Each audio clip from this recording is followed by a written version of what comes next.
이제 오늘은 그 2차 전지 내에서 벌어지고 있는 이슈 한 가지에 대해서 간단히 생각을 좀 해보겠습니다. 이게 뭐 새로운 개념은 아니고 이제 일전에 한번 그 CNT 도전제 영상에서도 이제 그런 점들을 언급을 했는데 바로 이제 실리콘 응급제랑 하이니켈에 대한 이야기입니다. 특히 이제 실리콘 응급제 같은 경우에는 뭐 오늘 대주전자재료나 나노신소재의 주가를 보면 뭐 엄청나게 이렇게 아웃퍼폼을 하긴 했는데 최근 이들 기업들이 좀 다시금 각광을 받는 이유를 보면 이 실리콘 응급제랑 이제 첨가제 이슈가 있잖아요. 근데 이게 왜 필요한지에 대해서는 그 먼저 하이니켈이 뭔지에 대한 그 개념 이해가 좀 필요합니다. 그래서 이 하이니켈을 좀 설명을 하기 전에 잠깐 이 니켈 시장에서 벌어지는 이슈들을 좀 보시는 차트를 통해서 정리를 해보면 일반적으로 이제 니켈 같은 경우에는 뭐 크롬이랑 합금을 해서 이제 스테인리스 강을 만드는 데 쓰이거나 아니면 이제 부식 방지용 도금에 많이 쓰인다고 하는데 이제 어느 순간부터 이제 전기차 배터리에 사용이 되면서 이제 가격이 이렇게 크게 올랐죠. 그래서 2016년 이 저점을 기준으로 이제 현재 그 가격대를 보면 이제 거의 뭐 2배가 이제 올랐는데, 그리고 또 현재는 이제 미래 수요를 어느 정도 당겨와서 가격 반영이 된 거지만 이 향후에 이제 전기차 판매 전망을 보게 되면 뭐 엄청난 어떤 소재 혁신이 일어나지 않는 한 이제 전기차 판매 대수는 계속해서 늘어날 거기 때문에 이 니켈 가격에 대한 전망 역시도 지금보다 2배는 더 오를 거라는 게 이제 주류 컨센인 상태라고 보시면 될 것 같습니다. 그래서 이제 이런 가운데 니켈 가격은 이제 계속 쭉 오르고 있는데, 근데 이제 올해만 좀 놓고 보면 여기 이제 파란 장대 음봉이 하나 보이시죠? 그래서 이때 이렇게 왜 이렇게 하락했는지에 대한 이유를 보니까는 바로 이제 중국 때문이었습니다. 이 중국의 그 칭산철강이라는 곳이 있는데 이제 여기서 그 순도가 높지 않아서 버리는 니켈의 부산물들이 있거든요. 근데 이 부산물들을 가지고 이제 고순도 니켈을 만들 수 있다고 하는 얘기가 이제 이때 나왔기 때문입니다. 그러니까 이 말은 이제 버리는 부산물을 가지고도 니켈을 만들 수 있다는 거니까는 결국에는 이제 니켈의 공급이 타이트해지지 않는다는 거죠. 그러니까 공급 부족에 따른 이제 가격 상승을 기대하기가 이제 어려워지기 때문입니다. 그래서 이제 이때 가격이 좀 크게 하락을 했지만, 근데 조금 더 이제 자세히 보니까 그 부산물을 가지고 니켈을 만드는 방식이 좋긴 한데, 근데 한편으로는 크리티컬하게 이제 환경 오염을 엄청나게 일으키는 방식이라는 게 이제 밝혀지면서 저렇게까지 환경을 파괴하면서까지 만드는 건 제 의미가 없다고 시장에서는 판단을 했기 때문에 그 이후에 보시는 것처럼 다시 니켈 가격은 이제 반등을 하기 시작했습니다. 이제 그러다가 최근에 이 하이니켈 얘기가 이제 다시 나오는 거죠. 사실 이 하이니켈이라는 개념은 뭐 최근에 나온 건 아니고 이제 뭐 이 삼성 SDI도 그 최근 주가 흐름을 보면은 뭐 하이니켈 이슈에 더해서 이제 리비안 건으로 인해서 좋은 흐름을 보이는 것도 있지만, 일반적으로 우리가 하이니켈이라고 부르는 거는 이 니켈 비중이 이 80% 이상인 배터리를 말합니다. 그러면 이 하이니켈의 장점은 뭘까요? 뭐 여러 가지가 있는데, 일단 대표적으로는 에너지의 밀도가 높아져서 전기차의 주행거리가 늘어납니다. 그리고 이 하이니켈은 무엇보다도 이 비싼 코발트의 함량을 줄일 수 있기 때문에 이제 가격적인 면에서도 혜자가 있다고 하거든요. 그래서 현재 이 국내 배터리 3사를 좀 기준으로 이 하이니켈 진행상을 좀 보게 되면, 먼저 이 삼성 SDI 같은 경우에는 이미 2016년에 이 니켈 함량 80% 이상의 이 하이니켈 배터리를 세계 최초로 출시를 해서 생산한 이력이 있습니다. 그리고 이제 가장 최근에는 이 함량 수치를 이제 88%까지 이제 올리면서 이제 이런 식으로 조만간 BMW Gen 5의 이제 배터리를 공급할 거라고 하죠.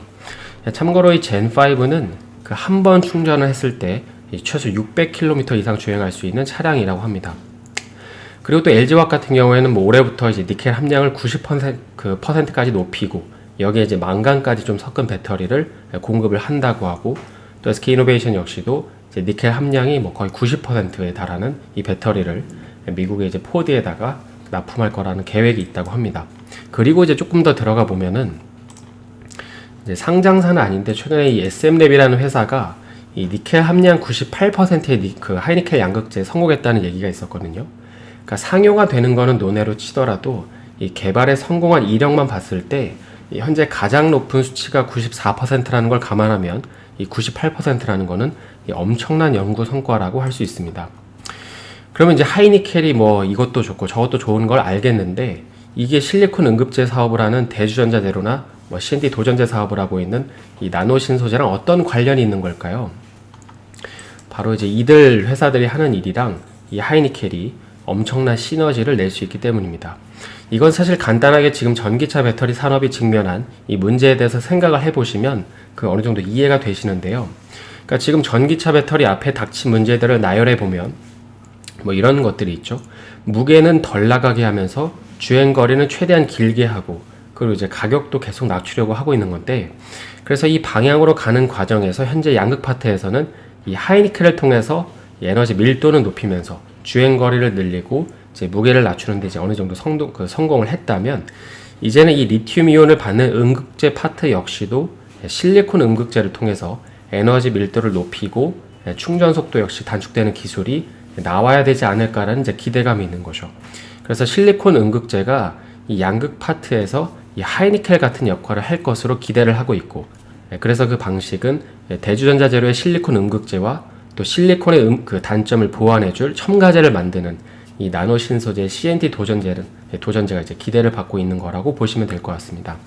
왜냐하면 현재 이 실리콘 같은 경우에는 아직까지 현재 사용되고 있는 이 흑연 대신에 생으로 다 사용하기가 어려운 게, 일단 이제 흑연에 비해서 대표적으로 40배나 넘게 팽창한다는 이제 단점이 있죠.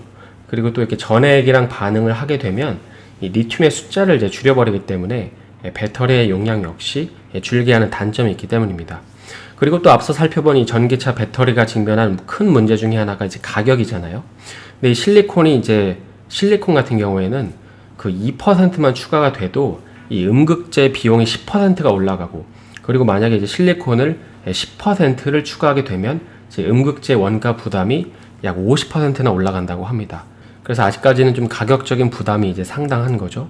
그래서 현재는 이제 타협을 해서 나온 이 현재 방식은 기존에 사용하던 흑연에다가 일부 실리콘이랑 첨가제를 추가해서 사용하는 방식으로 진행이 되고 있는 거고, 그 방식으로 보면 뭐 산화 실리콘이랑 이 탄소 결합 실리콘이 있지만 그 안에서 이제 CNT 도전제가 있는 것이죠. 그래서 일전에도 한번 설명을 드리긴 했지만, 이 도전제라는 거는 이 전기랑 전자의 흐름을 돕는 소재이잖아요. 근데 사실 가장 좋은 소재는 이 그래핀이라는 소재가 있는데, 근데 이제 그래핀 같은 경우에는 현실적으로 이제 대량 생산하기가 어려워서 이제 이에 대한 대안으로 CNT, 그러니까 탄소 나노 튜브가 이온 전도도를 보완하는 용도로 이제 사용이 되고 있습니다. 그리고 그 사용 방식을 보게 되면 이제 CNT를 이렇게 슬러리 상태로 만들어서 흑연에 혼합한 뒤에 이제 바르는 건데, 문제는 이 CNT가 이제 서로 뭉치는 경향이 워낙 강해서, 이런 성향이 워낙 강해서 이제 골고루 펴 바르기 어렵다는 것이 있고, 그래서 현재는 이 카본 도전제를 따로 넣는 방식이 아니라 이제 탄소 복합물로 만드는 방식으로 이제 기술 방향이 이동을 하고 있는 거죠. 그래서 정리를 해보면, 이 작년만 하더라도 2차 전지 그 소재 파트에서 나왔던 얘기 중에 하나가 첨가제가 의미가 있네 없네, 어차피 전고체 배터리 나오면 회사 접어야 되네, 뭐 이런 얘기가 되게 많았었는데, 어찌됐든 현재 상황만 놓고 보면 이 전고체 배터리로 직행하기는 어려워 보이고, 그 과정에서 이제 실리콘이랑 CNT 도전제 같은 방식의 도움을, 이런 첨가제의 도움을 받아야 하지 않을까 싶습니다. 그래서 한편으로는 이제 업계의 격언처럼 이 소재 분야에서 혁신을 기대하기 어렵다는 업계의 말이 이제 틀린 말은 아니라는 거죠. 그래서 현재는 뭐 대주전자재료나 이제 나노 신소재 같은 이런 기업들이 이런 기대감으로 인해서 좋은 흐름을 보이고 있지만, 결국에 조금 더 레벨업을 하기 위해서는 실적이 찍혀야 되고 의미 있는 어떤 거래처를 확보를 해야 할 겁니다. 따라서 이제 해당 기업들을 좀 보유하고 계신 분들은 이제 이런 부분들을 참고하실 수 있겠죠. 그래서 오늘은 그 최근에 2차 전지 소재 부분에서 특히 이 음극재 파트에서 벌어지는 이슈에 대해서 간단히 생각해 봤는데요. 이제 주말 잘 보내시고 저는 월요일에 다시 인사드리겠습니다. 오늘 영상이 도움이 되셨다면 좋아요와 구독 부탁드립니다.